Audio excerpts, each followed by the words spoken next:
Quero ser professora, professor, e agora? Quais serão os conhecimentos que eu tenho que ter, o que eu preciso saber para saber se eu consigo encarar e poder encarar o lado professor de uma forma suave e plena? Seja bem-vindo aqui no meu canal. Eu sou Kelly Oriana, sou professora, sou bailarina, sou diretora da Companhia Rosas do Cairo e hoje eu empreendo dança e, além disso, eu ajudo a comunicação para bailarinos e legislação também. Se você não me segue no Instagram, corre lá, que agora meu Instagram tá Kelly Empreendanca, tudo junto mesmo, 2 E's no Empreem, né? E você pode encontrar muitos conteúdos que eu produzo, né, para essa área do fazer, né? Então me segue lá no Instagram. Aproveita e curta aqui meu canal do YouTube, vídeo novo toda terça-feira às 21 horas aqui para você poder curtir conosco, onde eu faço reflexões sobre dança. Aqui no meu canal também eu trago muitas lives que acontecem lá no Instagram para poder compartilhar conteúdos. Semana passada rolou uma live, inclusive, falando sobre MEI para dançarinos. Então, se você é MEI ou se você quer ser MEI e tem algumas dúvidas, corre nessa live que eu explico bastante coisa. Tá aqui no meu canal do YouTube, tem a opção comentários. Se você tiver alguma dúvida, sugestão de conteúdo, escreve lá nos comentários, depois eu leio. E aí, se possível, eu acabo respondendo vocês e, claro, ajudando, né, produzindo conteúdo, vídeos para que vocês possam ter acesso a conhecimento, né? Já que eu estou me propondo aí poder ajudar todo mundo da dança, né? Todos os dançarinos que desejam empreender. E hoje o assunto ele vai muito além do que, eu quero ser dançarino, eu tenho que estudar, eu tenho que ter formação, enfim. Mas quando a gente vai para a formação mais específica, a gente acaba se dando, né? Estando de frente com alguns temas que são importantes serem ditos, né? A gente precisa entender qual que é a função da pedagogia, né? Quais são as funções da pedagogia? A pedagogia aí como uma ferramenta, né? Teoria e prática de uma educação que a gente sempre pensa global, tá bom? A gente está pensando aí em pensar além da pedagogia, tem vários bracinhos, né, que a gente pode acabar falando, como por exemplo a didática, que a gente vai aprofundando nos próximos vídeos, mas de uma forma bem apresentativa.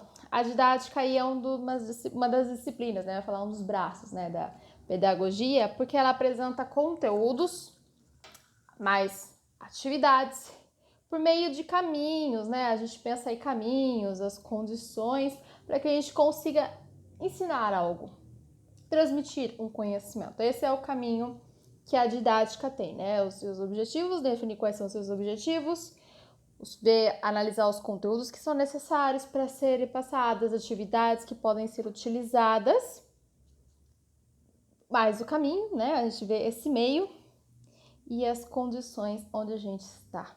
As condições são o tópico de hoje. A gente vai dar um olhar, né?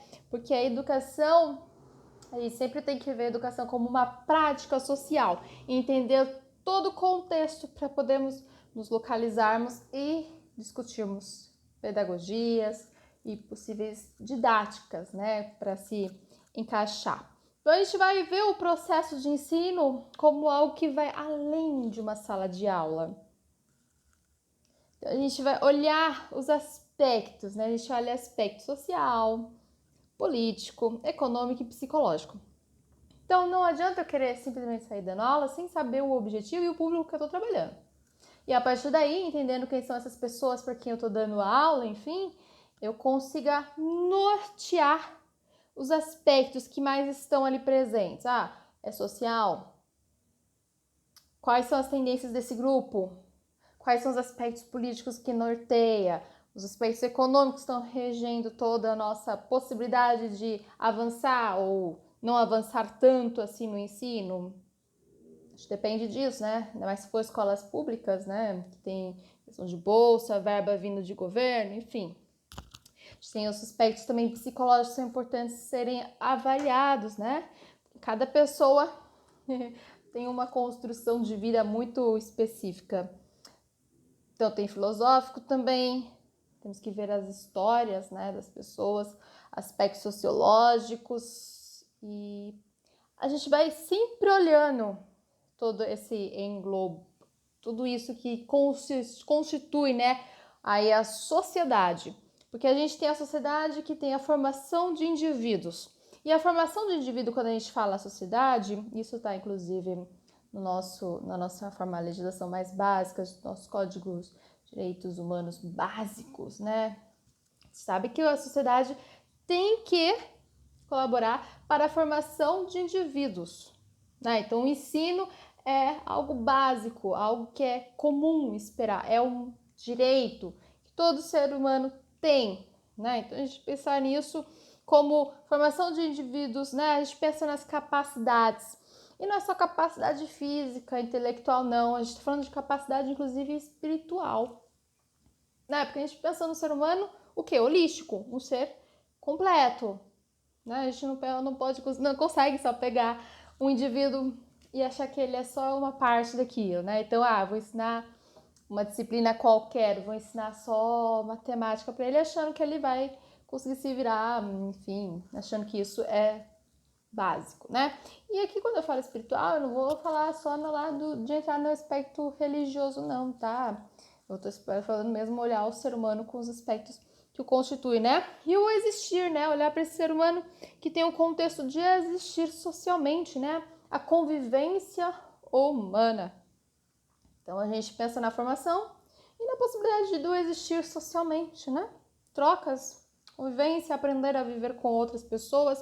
Então, a gente pensa aí no primeiro momento na educação, puxando dois caminhos. Primeiro caminho, eu vou pensar numa educação não intencional. Essa não intencional, ela constitui contexto social, meio ambiente ali, um lugar bem informal. Não tem uma instituição ali por trás. As experiências, né, elas não são organizadas, elas são feitas casualmente, de acordo com a sua vivência, família, enfim. As influências na formação humana, né, amigos, família, principalmente, formação religiosa, enfim, família, trabalho e etc. Essa é um bracinho da educação, né, que forma o ser humano. Então, essa educação que a gente chama de não intencional. E o segundo bracinho é intencional. Então, você tem os objetivos bem definidos e com consciência. Então, você tem uma consciência ali. A gente vai querer traçar. Lembra lá, os conteúdos objetivos são conteúdos e atividades que a gente programa para determinar e chegar num resultado, num possível resultado. Então, a gente tem ali os exemplos, uma escola, né? Uma escola tem toda uma organização, a gente tem método, tem técnica, tem o lugar, a condição, tudo isso define, né, esse sistema de ensino intencional. E falar sobre isso, né, falar sobre o nosso lugar, a gente precisa se localizar, né, estamos falando de um Brasil, a gente precisa entender as estruturas sociais, né, então a gente tem classe, grupo social, interesses distintos e até antagônicos.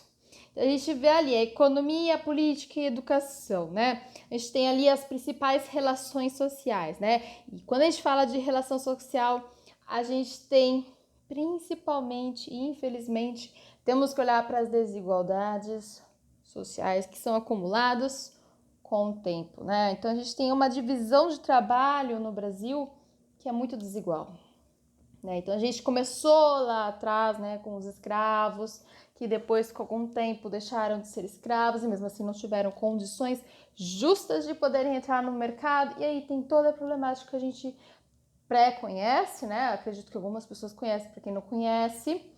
As condições para quem foi escravo sempre foram mais inferiores, porque não tinha esse conhecimento, escravo não tinha conhecimento, formação acadêmica, não tinha formação intelectual. Então são pessoas que entraram no mundo que não deram oportunidade, né? São pessoas que são anteriores, são atrasadas mesmo em relação às pessoas que não tiveram essa questão, né? Então, Muitas pessoas que vieram de descendentes escravos tiveram que correr muito, e muito, e muito mais, né? Então, a gente tem aí a sociedade capitalista regendo o nosso sistema econômico, né? Então, meios de produções são o quê? Nossa forma de carro-chefe do Brasil. A gente tem aí salários com as desigualdades sociais, né? Salários desequilibrados com as necessidades, né? Quantas pessoas têm que trabalhar muito, mas muito, para poder pagar a conta no final do mês básica. E às vezes não sobrar nenhum dinheiro para poder investir, né? Criar patrimônio, que se diz muito, né? Criação de patrimônio. Quantas pessoas têm isso, né? A gente vai falar vários assuntos quando a gente entra nessa questão de desigualdade econômica. Elas motivam todas as fraquezas e desigualdades, né? Essa formação de desigualdade, ela cria-se alienação. Então as pessoas não se interessam por política, as pessoas não se interessam pela vida em comunidade, não se interessam muitas vezes, por exemplo, em associações de classe, associações de bairro, por exemplo. Quem são os políticos? As pessoas vão ficando alienadas, porque é mais fácil, mas cômodo é difícil, né? Você acaba pensando, você pega uma pessoa logo na infância e fala, olha, escola é chato. E a criança logo de pequena já vê que é chato, tem que ler e tudo mais, não há estímulo, né, do porquê ler, como ler, criar, né, o lugar da leitura, uma leitura prazerosa. Você encontra várias pessoas hoje em dia na rua mesmo, você fala, nossa, ele não tem trauma de leitura, nossa, eu tive uma vez uma prova. Quantas pessoas não têm esses supostos traumas de leitura? Gente, é muito triste, né? Por outro lado, você olha, por exemplo, a classe dominante e eles têm ali, né? Eles criam meios de produção, né? Deixa eu entrar até entre aspas, os ensinos técnicos, eles são formados, eles pensam em formação de pessoas para trabalhar. São o objetivo dos ensinos técnicos, né? Então, eles criam modelos de produção, criam suas culturas e seus interesses próprios. E claro, lembrando que a classe dominante é minoria, né? A gente precisa entender que são poucas pessoas. Enquanto o outro lado tem os trabalhadores. Então, ele tem um trabalho ali físico. A escolarização deles é o quê? Deficiente. E aí você consegue criar mais fácil ideologias, né? Que são ideias, valores, práticas para essa minoria. Né? Isso pensando na classe dominante, né? Então elas criam essas ideologias como uma forma de se diferenciar, diferem-se, né? Da realidade social. Mas também estão alinhadas com seus interesses, né? Então uma vida dinâmica que transforma os indivíduos que estão ali presentes, né? E seus processos educativos, né, que são seus objetivos de acordo com essas lutas, né? Os próprios profissionais podem preparar, né, toda essa transferência. É muito complexo pensar isso, né? Eu fiz agora um pequeno paralelo sobre questão de ideologia, é muito mais complexo, mas se a gente parar para ver interesses que tem por trás para poder equilibrar, né, a classe dominante com a classe trabalhadora, faz muito sentido. Eu não estou falando nada de absurdo, só estou fazendo um leve pincelado do que acontece no nosso país, né? E a gente volta lá então para as escolas, né? Os professores, eles são responsáveis por apresentar conhecimentos que fazem sentido para todos. É um desafio, porque a gente tem numa sala de aula, por exemplo, de um colégio, até mesmo de um colégio particular, porque hoje em dia é o filho da empregada está na escola particular. Mas muitas vezes esse filho da empregada, né, que está na escola particular, ele não consegue acompanhar porque a vivência dele é outra do que os coleguinhas, né, que os pais já estão juntos, né, tem uma outra tensão. É muito, muito complicado isso, né, mas os professores têm essa tarefa, né, de alinhar os conhecimentos de uma forma que faça sentido para todos. E quando você tem esse aluno que é um pouco diferente, o professor tem um desafio maior ainda de também fazer com que esse aluninho entenda. Então, são múltiplas formas de se pensar didática. São vários caminhos para você poder ensinar uma única coisa para muitas pessoas, esse é o maior desafio. Olhando para quê? Para o contexto, para o nosso cenário. Isso é que tá, o que a gente fala que dá o amor, né? O amor por ensinar, o amor pela profissão, né, do professor, porque tem que ter isso, tem que ter esse brilho no olho. Se você não tiver paciência, não adianta. Não vire professor.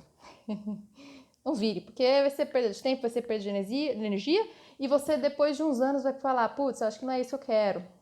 E tudo bem, né? Não é para todo mundo. Então, quando a gente pensa em ensino, né, a gente pensa aí em métodos, não um método só. Por isso que a gente nunca pode chegar numa aula com uma única forma, um único método de ensino, né? Então, a gente pensa em várias formas de organizar nossos modos de transmitir e assimilar conhecimentos. Então, para desenvolvimento da capacidade intelectual de todos, né? A gente fala intelectual na dança ainda, as capacidades motoras, cognitivas, tudo isso. Né? A gente tem uma enorme habilidade, né, de desenvolver isso, principalmente aspecto motor, né, que é o nosso carro-chefe. Mas o entendimento crítico, né? Falamos sobre crítica. Semana passada o nosso vídeo aqui no YouTube foi sobre crítica em dança. Se você não viu, corre lá para ver. O vídeo da semana passada vai fazer muito sentido, porque começa a falar sobre pensamento crítico, né? Agora pensando nessa educação, porque a gente precisa olhar para quê? Para os nossos problemas sociais. Professor, vem falar que eu não tenho nada a ver com engajamento político. Não? E como é que você consegue ensinar aquele aluno que é desfavorecido? Isso é uma ação, né, política? Porque imagina você montar um esquema só para um tipo de pessoa. Você pode falar o nome que você quiser, mas isso é um aspecto, uma relação que você contorna os problemas sociais, sim. Você cria oportunidade para muitas pessoas, né? Então, resumindo, né? A gente está falando de uma atividade humana que depende do meio social onde está, os contextos e as relações que se ampliam a partir disso. Tudo bem? Então, para a gente poder refletir tudo isso e semana que vem a gente poder chegar falando sobre educação, como produto do desenvolvimento das pessoas e muito mais, né? Pensar numa possível forma de dizer e conversar com didática para nós dançarinos. Beleza, gente? Bom, obrigada por estarem aqui comigo hoje. Nos vemos semana que vem.